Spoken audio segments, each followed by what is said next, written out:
Dapur milik Ikomang Balik warga Banjardinas Abiyanting Desa Amarta Buana Selat dilalap si jago merah Kamis 22 Desember. Kobaran api berasal dari tungku di dapur tersebut yang sedang menyala. Berbekal Amarta Buana Iwayan Sriase mengatakan sebelum kebakaran itu terjadi, pemilik dapur sedang memasak tipat. Namun api belum padam sudah ditinggal bekerja. Akibat kejadian itu dapur berukuran 6x3 beserta barang-barang di dalamnya ludes. Kerugian akibat kejadian tersebut diperkirakan mencapai 30 juta rupiah.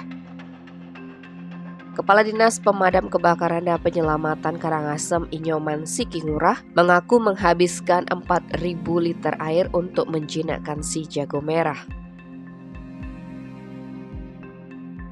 Tim Bali Express melaporkan.